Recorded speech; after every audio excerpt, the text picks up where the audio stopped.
Velma is a new HBO Max series developed by the Mindy Project producers Charlie Grandy and Mindy Kaling. The show released the first pair of episodes on Thursday, promoting itself as a modern-day high school origin story for the members of the much-loved Scooby-Doo mystery gang, minus Scooby.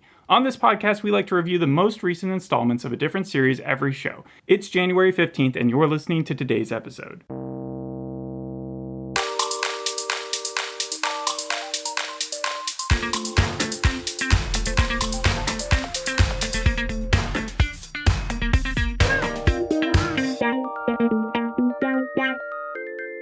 You know, Sesame Street gets a lot of credit for being something that is cross-generational.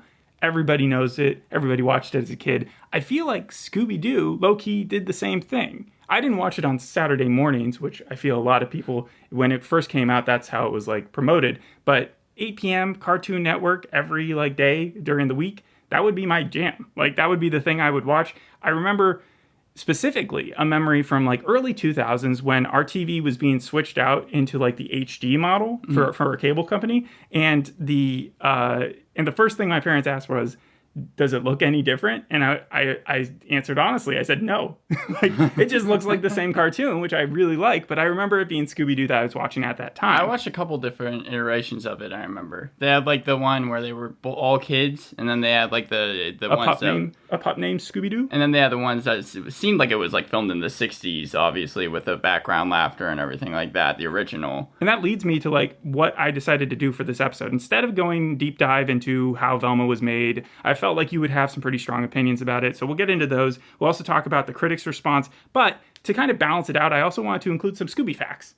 Okay. Yeah. So I remember, a game. Yeah, they had the Scooby snacks, I remember. They didn't reference that in the show? No, I'm saying that I used to have those in my lunchbox whenever I was in elementary school. Oh, they made human versions? Yeah. Because Shaggy would eat them a lot. Yeah. And some of the other members would too. But what did they taste like?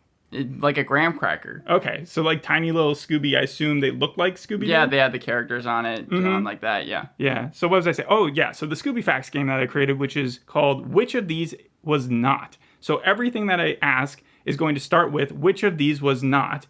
And I'll give you, for instance, here, we'll start with the first one. Which of these was not a Scooby-Doo series? So I'm going to give you 4 titles, and some of them are real and some of them aren't. Okay, is this a true-false thing? You can treat it that way. Okay. What's New Scooby-Doo? No, that's true. That's 100% true. That is a true series. Congrats. Yes. Yeah. Be Cool Scooby-Doo. False? I should wait till the ending. So Be Cool Scooby-Doo, you say, is false. Yeah. That Groovy Scooby-Dooby-Doo. That Groovy Scooby-Dooby-Doo. False. Okay, and Can You Dig It Scooby-Doo? False. I'm going to say the first one was true and all the other ones were false. All right. Well, you got 2 out of 3 correct. Be Cool Scooby-Doo actually was a series. That Groovy Scooby-Dooby-Doo was not, and Can You Dig It Scooby-Doo was not either. That's how the game works. I've got another question here right off the bat. Which of these was not a crossover or guest appearance with Scooby-Doo? Okay. Courage the Cowardly Dog. Okay. The Rolling Stones. And only one of these is fake. Teen Titans Go. Scooby-Doo with John Cena. Oh, I thought that you were going to put in some easy ones like the Batman one or the Supernatural one. You said there was the John Cena, Rolling Stones, Teen Titans, and what else? Courage the Cowardly Dog. Courage the Cowardly Dog one sounds like it was actually true. I'm gonna go with the John Cena one. No, Scooby-Doo WrestleMania Mystery was a real thing. No. And the one that was not true was Scooby-Doo has not had a crossover with the Rolling Stones. Yeah, that was my second one that I was gonna guess. But you believe the Teen Titans Go? Yeah. Cool. I think I remember that being promoted. We also talked about, I think, in the Harvey, the Harvey Lawyer one? And one of the defendants that he had was when Shaggy got arrested for, weed, and then... And then they had to prove that he wasn't high the entire time. I remember one of the Venture brothers as well, the Scooby-Doo gang. They're way older and they're supposed to be kind of creepy, but they make an appearance as well. So they just keep on showing up in random Cartoon Network or have existed shows for 50 years and they're everywhere. The Scooby-Doo gang is a well-known trademark. That's why this show, coming out of the woodwork, kind of got a lot of fans' attention. Yeah, I remember when the trailer came out, like the dislike bar. I want to say what follows greatness in regards to TV shows and movies always seems like something worse is around the corner. What I mean by that is, like, for example, and these are just strictly my opinions, but like Marvel Phase 3 was a great phase to me, and then Phase 4 I feel is well, you got to include what was in it, because I don't think the normal person Marvel knows what Phase Marvel 3 Phase 3 it had Avengers Infinity War, Avengers Endgame. It started off with Captain America Civil War. You also had Black Panther in there. Just those type of movies. So good action adventure movies, right. Superhero movies. And then Marvel Phase 4, you had all the different types of TV shows and the Doctor Strange films, which I wasn't a huge fan of. And then you have, of course, the original Star Wars films, 4, 5, and 6, which are like, soap operas, and they're amazing. And then I think about the sequels, like 7, 8, 9. Yeah, but what are you saying? Because, like, those are just showing that... So, yes, what I'm saying is that we had just reviewed Chainsaw Man, and now we're reviewing Velma. And so you're just stating that we watched something that was really good and rated it very highly, and then now, because it was so highly rated, this is going to look like trash? I want to be clear, though, about something.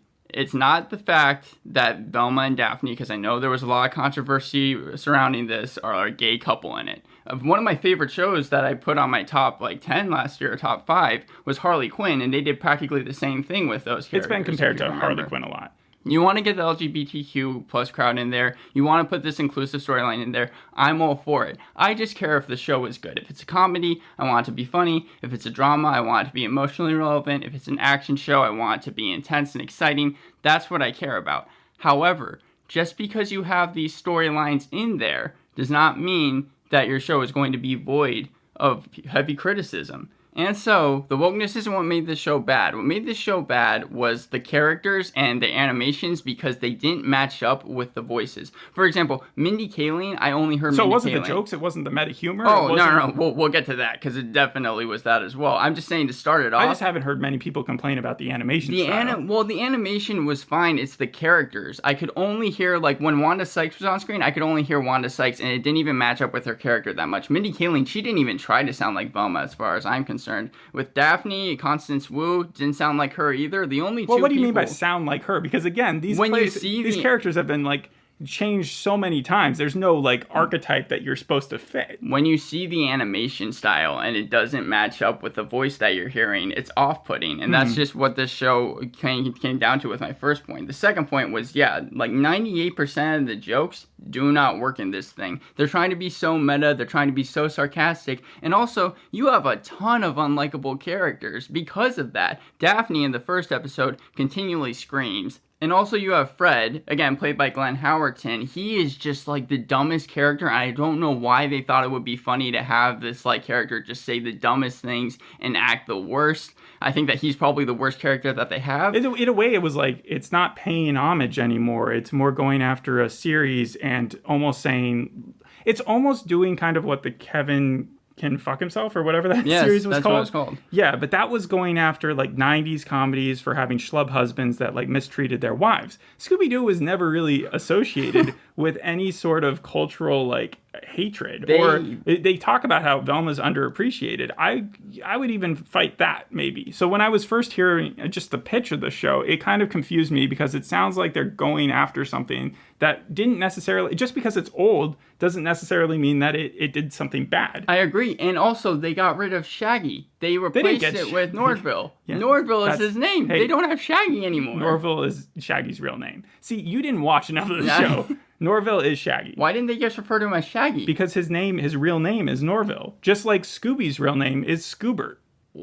I never knew that. Wait, what? Yeah, I mean, you didn't come in here saying you were the biggest fan of Scooby-Doo, so I get it. But yeah, those two... Scoobert wasn't in the show. Shaggy is, but he's just Norville right now. Because this is before the Mystery Gang even came up to And he was my favorite character because Sam Richardson actually was able to deliver some lines pretty well in this episode. Yeah. But, even he, in the second episode, just turns crazy. He's trying to, sell his kidneys for money so that he can give money to Velma in hopes that he's going to date her. It was the oddest choices. Can I just jump into the episodes? I thought you already had. Okay, yeah. So episode 1, we start off with Kaling, Velma. She's doing a voiceover talking about how she was actually the people who brought the whole gang together. And like you said, it's high school centric. Then we cut to Daphne, and Daphne is like this cheerleader kind of. She's in a locker room, and the show spends even the fans of the show don't like this first scene. Yeah, because they say it's just a bad step to start off on. They show like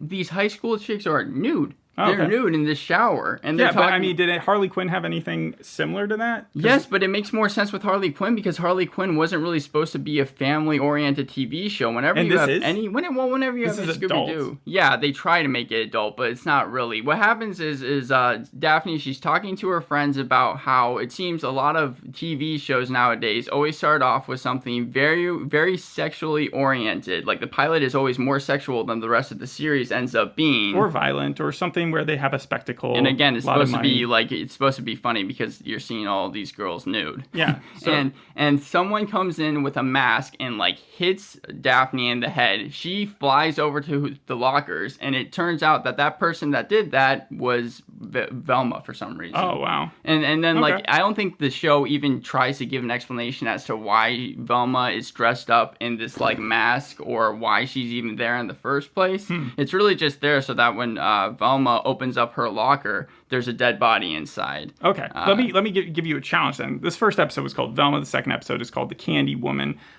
Tell me something good about the show. Okay, so the animation's very colorful. You just attacked the animation. No, I said that the animation and the voices. I said the characters did not match up. But when it comes to the actual animations itself, when you're talking about the backgrounds or the fact that it has a ton of color in it, it is. Did any joke make you chuckle? There were a few jokes here and there. In fact, there's a joke in this episode where a paper cutter or paper shredder, wwhatever teachers usually use, is like thrown at a student and then his leg gets chopped off. And I was like, okay, like that's funny, and it was bloody as well. But aside from that, 98% of the jokes fail flat on their face too. All right, should we lighten it up a little bit and do another? Which of these is not? Yeah, sure. Okay, so which of these was not the voice of a character in a Scooby-Doo adaptation? Chelsea Peretti playing Velma, Kate Micucci playing Velma, or Zac Efron playing Fred? One of them is fake. In an adaptation, Zac Efron playing Fred. Scoob.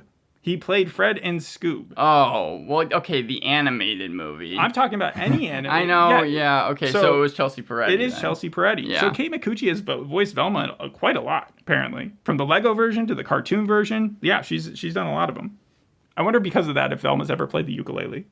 Because she loves to play the ukulele whenever she's casting something. I will say that I was all in for a Scooby-Doo adult-oriented show. You were? I think that's a fine idea. But do you think that redefining the characters as jerks could have worked if they weren't so pronounced with the meta-ness of it? Or yes, absolutely. Trying to self-correct? I think so. Yes. Okay. Yeah. So this is improvable upon maybe if they got another season? I mean, yeah, but I can't see it getting another season. I can only imagine what the reviews are saying about this so far. I cannot imagine they're good. All right, so you told us about the intro. What's the big cliffhanger or the big, story of Velma? So, Velma, it turns out that Daphne's parents, who are two moms, they're Wanda Sykes, and they're basically saying that because... They're not both Wanda Sykes, are they? No, they're Wanda Sykes and someone else. Okay. I think someone else famous that voices the other one. Sure. They tell Velma she's in, a kind of one of those prison interrogation rooms, and they say, because the body was found in your locker, you have 24 hours to try and figure out who the actual killer was, or else you're going to go to jail. Something similar happened to me, and I'm just kidding. Go ahead. Yeah, no, and that was another thing. It's I know that it's Scooby-Doo, but it was very unbelievable. It's Scooby-Doo. What kind of logic is that, though? You can't fault it for that. It's Scooby-Doo. Hey, have you ever seen the Scooby-Doo movie? The one from the early 2000s? Yes, and I saw it as a kid, so I mean, I liked it, I remember. Yeah, but do you remember the plot of that? No. That they show up in an airport, they go to this mysterious island that suddenly there's a bunch of ghosts coming out, taking over the tourists' lives. And Speaking of ghosts, so Velma, this is a common theme throughout the 2 episodes. She gets haunted by this really green monster. Possessed? Yeah, it's it's a monster that usually tries to choke her, and she gets out of it. Wait, haunted or possessed? Does it take over her body, or does it just attack her? It does. She gets panic attacks, but you see it from the outside where it just seems like she can't move, and then you see it from the inside where she's seeing this huge green monster choke her and speak to her and say that she's the reason that her mom left. That's a big backstory. Is that the Shame monster in Big Mouth? Yeah, I would compare it to that. That's a fine comparison. Yeah, and again, Velma, it seems like she's kind of unlikable. They do try to give her a backstory story where her mom ended up leaving, but she thought that her mom really ended up liking her until later on in the episode. She realizes that she was kind of a nuisance as well as the dad. And the dad went on and like ended up like having sex with one of these waitresses who now is like her stepmom. And like, but is like kind of one of those Gen Z characters. Unless this is like supposed to be hilarious, it just sounds kind of boring. And I mean, the jokes are the same thing over and over again. They're characters like kind of ham-fisting a message down your throat. Like, for example, if it's meta, then it's just telling you what the message is. But then the other character is like, okay, like, cool it, Dr. Phil, or some really outdated reference, and it's like, no, you can't just like say a message that kind of beats you over the head with it, and then just like think it's okay by doing an outdated reference. It's not gonna work. So by the end of the episode, does she find out where the body's from? Yeah, it was Fred, apparently. So, like, Brenda... Apparently Glenn Howerton's supposed to be a lot like his It's Always Sunny in Philadelphia character. Even dumber in this, though. But he's still, like, a psychopath. Yes. Right? Yeah. So he murdered someone and stuck it into her into her locker? That's what the second episode follows. But yeah, apparently, supposedly what happened was Fred, he was, like, he got a picture taken of him by Brenda, the girl who was dead in the locker, with her brain literally taken out. That's something that the killer does. What was the picture showing? His leg, he hasn't hit puberty yet, and because he's a late bloomer, he doesn't want people to know. It doesn't make any sense. No, like, I'm not giving this show any credit for that. I was like, what is going on right now? They end up arresting him, and then at the very end of the episode, Norville and Velma open up their trash can because there's a ton of cockroaches, and it turns out Norville and Velma really close? Norville wants to go out with Velma.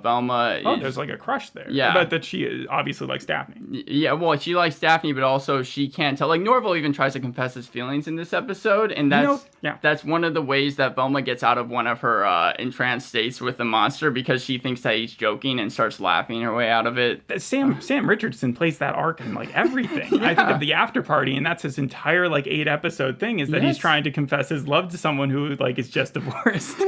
So sure, I can see him playing that character. Yeah, so they open up the trash can, and it turns out that Krista, that was one of Daphne's gang, she is dead in the trash can with her brain taken out as well. So people are just dying left and right. That wasn't always a thing in the Scooby-Doo like cartoons. I don't remember that many dead bodies. It was always someone haunting something or causing people to leave.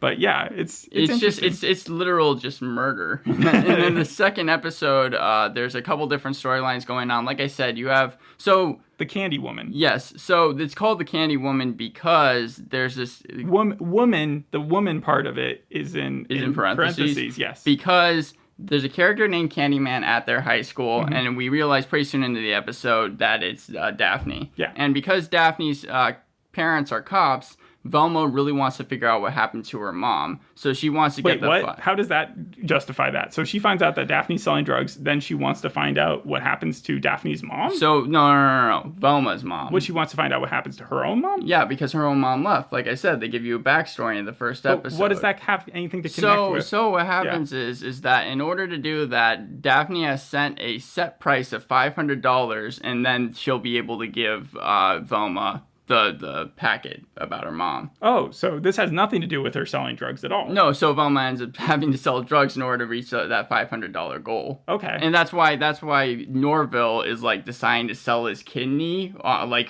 for $500, because he thinks that if he gives Velma the money that he's going to be able to go out with her. I mean, that doesn't sound too bad, because you showed me that show on Adult Swim a long time ago, the one that had like the JFK high school or whatever, and like, Clone High. That was High, MTV. where you had just characters who were known in history clearly doing things that they would never do. That seems like what this is, because Velma and Shaggy and Scooby and like they would not be selling drugs. Well, maybe Shaggy, but like besides that, well, I mean, certainly not Velma. But then like you also have storylines where Velma's dad, who is a lawyer, is trying to convince people that Fred could not have murdered people. He's defending Fred. Yeah, but a huge joke that's an honoring joke in this episode is that Fred has a small dick. Oh. Like completely. Oh yeah. You know, like, and so those are all the jokes that just kind of are in the show, and it just doesn't work. You know, it's weird because I felt like when I first read that this was going to be an adult animated series based on Scooby, like what they could have done instead of a prequel is maybe like them as old people. You know, like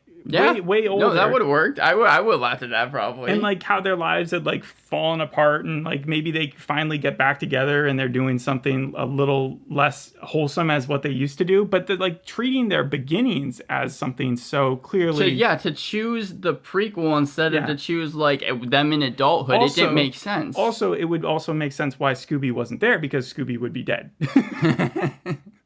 Yeah, no, I was missing Scooby as well. I thought that they were at least going to have a dog or something, like some type of reference. They do later on. They have a dog that ends up coming. No, only for one episode, who like looks like Scooby, but they just did not have the rights to him. That's the reason? That's part of the reason. So they decided to make a Scooby-Doo show without Scooby because they couldn't get the rights to him. I feel like that's a necessity if you're going to make a show like this. Well, that's why they didn't call it Scooby-Doo, did they? Here's another Scooby fact, or Scooby question. Which of these was not canon? Ready? Was not canon. Scooby-Doo's family includes Skippy-Doo, Dooby-Doo, Yabba-Doo, and Whoopsie-Doo. Okay, well, Skippy... All of the... Well, no. That was just one. Oh, that was all one. Okay. Yeah. All of the gang have been known to indulge in a Scooby snack except Fred. And Scooby Apocalypse is a popular DC comic where the gang fights off mutant zombies after a zombie outbreak. I'm gonna go with Scoob. Well, no, the Scooby Apocalypse one sounds like it's so crazy it has to be true. You're saying I couldn't have thought of that one? Yeah. Okay, the first one, because I feel like the dog names. Yeah, I only chose like 5 of the dogs. There's some crazy other ones too, but no, those are all true. In fact, like some places have them listed as a triplet. So okay, so there's like a Scooby Dum too. Like there's a Scooby Doo and a Scooby Dum. Oh God. Okay, so it's the Fred one then. Yeah, right? it's the Fred one. So I don't even know if anybody else has eaten Scooby snacks besides Daphne besides Shaggy. I assume they all have. At one point, yeah. Mm-hmm. Do you want to do one more? Sure. All right. Which of these was not true? Which of these was not true? South Park owners Trey Parker and Matt Stone tried to buy the rights from Hanna-Barbera in 2015, but were denied negotiations because the company had already seen what they'd done to the Jetsons. And then, that's just one. Mindy Kaling said that she was inspired to make the series since we never see the origin of the Mystery Gang, despite multiple movies doing just that. Scooby-Doo The Mystery Begins, and even in the television series, they did a little bit of backlashing. Scrappy-Doo was created to add new life into Scooby-Doo, the TV series, but was not well-liked. And then the last one, Frank Welker, the guy who voiced almost every version of Fred over the last 50 years, is the 3rd highest grossing actor of all time. Okay, well, I think I've heard the Scrappy-Doo thing before. Frank Welker, that seems like it's true. How is that true? Because of the fact that the Scooby-Doo films, I think, were really successful, and there's been multiple of them that has probably been released. There's only the films? Okay, you know what? Okay. You know what? I'm just gonna go with that one then. No. I don't mean to push you, because you were right that he is. He definitely is, but I just didn't ever think about it. When I saw that fact, I was like, well, that's crazy. Okay, well then... Like even above, I think, Robert Downey Jr. or right below him, I'm not sure. Probably below him, I think. But what about Hanna-Barbera? Is that the one? Yes, that's the one. South Park didn't have any talks about buying Scooby-Doo. However, that would be really funny if they did. All right, get back to the thing. So the Candy Woman, Velma's selling drugs. Does she sell drugs to Norville and stuff or not? No, what happens is Velma, she's going to sell drugs to someone who we don't see, and she walks up to them, and then it turns around and it's her dad. Oh. So that's supposed to be what happens at the end of the episode. Also, Velma is again being attacked by the monster, and what gets her out of it, except for the fact that Daphne kisses her, so they're officially a couple. That's at the end of the episode. That took till 3 seasons worth of Harley Quinn, or at least 2, right? Yeah. Well, before they got there? Yeah. Yeah, so it's like a season and a half. And then Norville, he ends up making his way out of like selling his kidney because it turns out that there's this wanted man on a poster, and the wanted man comes into the place where they're about to take out his kidney and ends up killing all of the other people. And so does the plot matter? No, not really. Okay. I mean, like, in the end, when it comes down to it all, I've said everything I can about this show. What do you give it? I give this a 3 out of 10. I mean, you have outdated references. You have a show that is just filled with a ton of, like, unlikable characters. Even Norville started to get on my nerves in the 2nd episode. And even in that joke that I was talking about in the 1st episode where the paper shredder, like, slices off the kid's leg, they even outdo that. They reference it again in the 2nd episode. They reference their own joke. Yes, when there's this, like, chase scene and they end up running into the kid and the kid's leg comes flying line off. I was like, I gave you the out. Like, that was funny in the first episode. You didn't have to repeat it. So, overall, not great, Bob. I have to give this a 3 out of 10. Yeah, this was very disappointing. Which of these was not an actual title to a Velma review? New HBO Max comedy leaves fans wondering, Scooby-Doo, where are you? Mindy Kaling's HBO Max comedy Velma proves Scooby-Doo isn't for kids anymore, in parentheses, and that's okay. HBO Max's edgy, gratuitous animated series goes horribly wrong. Which of those is fake? I hope the middle one, because I can't imagine anyone giving this a good review. The middle one is true. Oh, the middle The first one, true. which I knew was going to trick you because it's such a good title, is New HBO Max comedy leaves fans wondering, Scooby-Doo, where are you? That would have been my... Yeah, I would have written... It's a great title. No one used it. Anyways, so yeah, the series has been, from audiences, panned. Like, you're talking a 1.6 out of 5 on Google, 2.5 on IMDb. It's getting the same treatment that, like, Ghostbusters from 2016 got, but worse. I was going to say also, Chad. Yeah. Yes, Chad. But Chad got 2 seasons, so who knows? And on Rotten Tomatoes audience, it has a 9%. Oh, wait. On Rotten Tomatoes, the critics says it have a tomato. The critics are all over the map on this one. So, for instance, Decider said skip it. That's unfounded. The Guardian gave it 4 out of 5 stars. I don't understand USA why. loved it. So, like, seriously, if you go to... it ends up being mixed, but just because of how polarizing they are within the critics. You know what? I needed a character name, and it just popped into my head again that the AV Club, I remember the title for it, was not like that either. So it does seem like, it seems like the critics are all over the map. I thought the AV Club liked it, though. Did they? I thought that I read a title that I don't know. Again, most of the fans are not fans. The best thing that I've heard that a lot of people seem to jump on board of is not as bad as, like, 2.5. It's not tolerable. It doesn't deserve another season, but maybe it's getting a little bit more hate than it deserves. 2.5 you round up to 3, and that's my rating that I gave it, so... Maybe not then. Okay. The last one I'll leave you with then is, which of these was not a true fact about the James Gunn Scooby-Doo movies? Ready? Okay, yeah. Jim Carrey and Mike Myers both expressed interest in playing Shaggy. Velma was explicitly gay in the first script. There was originally supposed to be a third film, and Freddie Prinze Jr. had to beg Sarah Michelle Gellar to play Daphne despite the fact that they were both dating at the time and later married in real life. Okay, I know I'm almost 100% sure the last 2 were true. I'm going to go with the first one. I don't think Mike Myers, because like Matthew Lillard in the first Scooby-Doo he's definitely young. He's way younger than Mike Myers and Jim Carrey were at the time. And that's why I put this on there. Jim Carrey was actually set to be the character for Shaggy. That didn't go through. Mike Myers only expressed interest in it. Oh, okay. Yes. All right. But, like, they both expressed interest overall. So, yes, that is actually true. Okay. Any other guesses? It would just have to be the second one, that Velma was gay. Velma was gay. She even kissed Daphne in the film. However, the producers didn't, or whoever was in charge was like, scrap that. And James Gunn got mad. So what was the fake one then? You don't want to guess between the 2 others? There was originally supposed to be a third film, and Freddie Prinze had to beg Sarah Michelle Gellar. I'm almost assured there had to be a third one. So I think it's the last one, the Freddie Prinze Jr. one. You're right, but the roles were switched. Sarah Michelle Gellar had to actually beg Freddie Prinze Jr. to be part of it. They wanted an actual couple to play Fred and Daphne. Had you said that the third one was the one that was fake, I was going to be shocked. Yeah, so before the second one, which wasn't too bad. It wasn't like a flop or anything. It made money. It just didn't make as much money as they wanted. So they decided not to continue on that.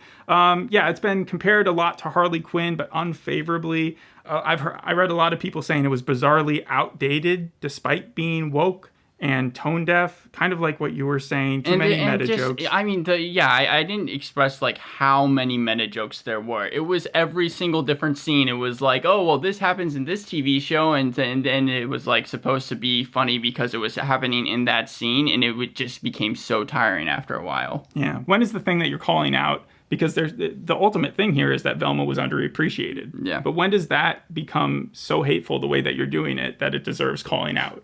Like, Mindy Kaling's had a very impressive career post The Office. Yeah. She keeps on producing a bunch of shows, and they're usually focused on the identity of showing people who are underrepresented. This feels like it may have just been a stretch too far where they ended up actually infusing a little bit more hate than they should have. I don't know. All right. Well, thanks for listening. We'll see you on the next episode. I hope you enjoyed this one. Bye. Bye.